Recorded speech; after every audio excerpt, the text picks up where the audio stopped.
तो आज की इस वीडियो के अंदर हम स्टडी करेंगे एलिमेंट और सिंबल्स के बारे में। तो सबसे पहले हम एलिमेंट्स की बात करते हैं। एलिमेंट क्या होता है?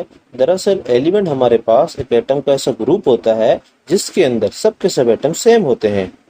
हम एग्जांपल लेते हैं आयरन की, तो आयरन के अंदर सब के सब एटम आयरन के होते हैं, इसी वजह से आयरन हमारे पास एक एलिमेंट होता है। अगर गोल्ड की बात करें तो गोल्ड के अंदर भी सब के सब एटम गोल्ड के होते हैं, तो इसी वजह से गोल्ड भी हमारे पास एक एलिमेंट होता है। और उसके अलावा हम एलिमेंट को मजीद सिंप्लीफाई नहीं कर सकते। हम एग्जांपल लेते हैं गोल्ड का। अगर हम गोल्ड को दो हिस्सों में डिवाइड करें तो उसके बाद वो सिल्वर या आयरन में चेंज नहीं होगा, फिर भी गोल्ड ही रहेगा। इसका मतलब कोई भी एलिमेंट मजीद सिंप्लीफाई नहीं हो सकता, वो एलिमेंट ही रहेगा। एलिमेंट हमारे पास मैटर की प्योर फॉर्म भी होती है, क्योंकि एलिमेंट सब के सब सेम एटम से बना होता है। इसी वजह से हमारी पूरी यूनिवर्स इन्हीं एलिमेंट से बनी हुई होती है। हमारे यूनिवर्स के अंदर कुछ एलिमेंट्स आर्टिफिशियल होते हैं और कुछ एलिमेंट नेचुरल होते हैं। नेचुरल एलिमेंट्स की तादाद 92 होती है, जबकि आर्टिफिशियल एलिमेंट्स की तादाद 26 है। आर्टिफिशियल एलिमेंट्स वो होते हैं जो मैन मेड होते हैं, जो साइंटिस्ट ने बनाए हैं। और कुछ एलिमेंट ऐसे भी होते हैं जो लिविंग बॉडी के अंदर पाए जाते हैं।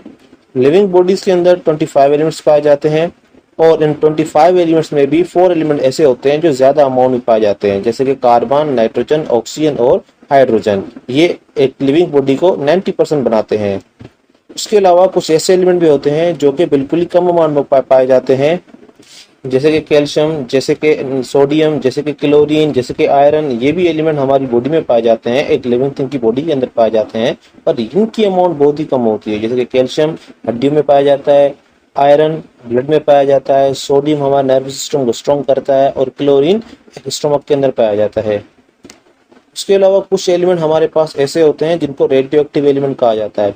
रेडियो एक्टिव एलिमेंट ऐसे एलिमेंट को कहा जाता है जिनमें से मखसूस किस्म की या स्पेशल किस्म की रेस निकलती हैं, और उनको हम कहते हैं रेडियो एक्टिव रेस या रेडिएशन। दरअसल ये रेस इनविजिबल होती है, नजर नहीं आती। हालांकि हम अब बल्ब से देखें या हम सन से देखें तो सन से भी रेस बाहर निकलती हैं, जिसको हम लाइट कहते हैं। पर रेडियो एक्टिव रेस स्पेशल किस्म की होती है, इनसे काफी अलग होती है और वो बहुत ही डेंजरस होती हैं। रेडियो एक्टिविटी को सबसे पहले डिस्कवर किया था हेनरी बेक्यूरेल ने, और वो भी 1896 में। और इसने डिस्कवर किया था एक मिनरल से जिसको हम कहते हैं पिचब्लेंड। अब रेडियो एक्टिविटी या रेडियो एक्टिव रेस तो डिस्कवर हो चुकी थी पिचब्लेंड मिनरल से, पर आखिरकार पिचब्लेंड मिनरल्स के अंदर ऐसी क्या चीज थी, ऐसे कौन से एलिमेंट थे जिनसे ये रेस बाहर आ रही थी? तो ये बाद में डिस्कवर किया था Marie Curie and Pierre Curie ने। और सबसे पहले रेडियो एक्टिव एलिमेंट डिस्कवर किए गए थे यूरेनियम और रेडियम, और यही वो रेडियो एक्टिव एलिमेंट होते हैं जो एटम बम के अंदर पाए जाते हैं। और एटम बम इतने खतरनाक इन्हीं रेडियो एक्टिव एलिमेंट की वजह से होते हैं। हालांकि रेडियो एक्टिव रेस को डिस्कवर करने वाले साइंटिस्ट हेनरी बेक्यूरेल और मैरी क्यूरी भी इन रेडियो एक्टिव रेस की वजह से ही डेथ कर गए थे। इन रेडियो एक्टिव रेस की इंटेंसिटी इतनी खतरनाक होती है, अगर जिस जगह एटम बम को छोड़ा जाए तो उस एटम बम की जगह पे 100 ईयर तक वो रेस रहती हैं, और वहां के लोग डिसेबल पैदा होते हैं। अब हम जानते हैं कि केमिकल सिंबल किसे कहते हैं। ये एलिमेंट्स के नेम्स की शॉर्ट फॉर्म होती हैं। जैसा कि हमें पता है, एलिमेंट जो डिस्कवर किए गए हैं या बनाए गए हैं, इनकी तादाद 118 है। इन 118 एलिमेंट्स की नेम्स डिफरेंट लैंग्वेज में हैं, और ये डिफरेंट लैंग्वेज इंग्लिश, ग्रीक और लैटिन होती है। अब एलिमेंट्स के नेम डिफरेंट लैंग्वेज में होने की वजह से स्पेलिंग और नेम्स याद करना डिफिकल्ट हो जाता है। अब इस डिफिकल्टी को दूर करने के लिए साइंटिस्ट ने सिंबल्स इंट्रोड्यूस कराई थी, और सबसे पहले जिस साइंटिस्ट ने सिंबल इंट्रोड्यूस कराई थी वो थे जॉन डाल्टन। अब जॉन डाल्टन ने अपने दौर में डिस्कवर्ड सब एलिमेंट की सिंबल बनाई थी। जॉन डाल्टन ने हाइड्रोजन की सिंबल कुछ इस तरह बनाई थी, सोडियम की कुछ इस तरह और ऑक्सीजन की कुछ इस तरह। डाल्टन सिंबल बहुत ही मुश्किल थी याद करना, और डाल्टन की सिंबल को यूज़ करने में भी बहुत ही दिक्कत और परेशानी हो रही थी, जिसकी वजह से बाद में सिंबल को इंट्रोड्यूस किया जे बर्जेस ने, और वो भी डिफरेंट वे में। जे बर्जेस ने सिंबल के तौर पे यूज़ किया एलिमेंट के नेम के फर्स्ट लेटर को, जैसा कि फ्लोरीन के लिए कैपिटल एफ, क्योंकि फ्लोरीन के फर्स्ट लेटर एफ होता है, और नाइट्रोजन के लिए कैपिटल एन, क्योंकि इसका फर्स्ट लेटर एन होता है।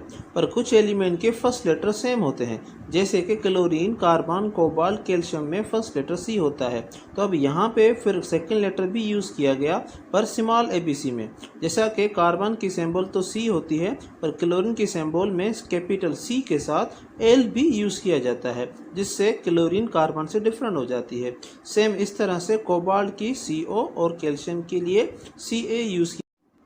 और कुछ एलिमेंट हमारे पास ऐसे होते हैं जिनकी सिंबल उनके नेम से मैच नहीं करती, जैसा कि आयरन की सिंबल Fe है जो कि नाम से मैच नहीं करती। दरअसल हमारे पास जो एलिमेंट्स हैं उनके डिफरेंट लैंग्वेज में डिफरेंट नेम्स होते हैं। जैसे कि आयरन को हम आयरन इंग्लिश में कहते हैं, जबकि अपनी लैंग्वेज में लोहा कहते हैं। सेम इसी तरीके से हम आयरन को लैटिन में फेरम कहते हैं।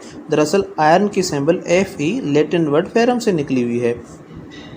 सेम इसी तरह गोल्ड की सिंबल Au है। Au ड्राइव की गई है लैटिन वर्ड ओरियम से, मतलब गोल्ड को लैटिन में ओरियम कहते हैं। सोडियम की सिंबल Na है और Na ड्राइव की गई है नेट्रियम से। सेम इसी तरह पोटेशियम की K फ्राम कैलियम, सिल्वर की Ag फ्राम अर्जेंटियम। अब बेहतर केमिस्ट्री के लिए इन एलिमेंट्स की सिंबल जो कि नीचे दी गई हैं, इनको ज़रूर याद करें और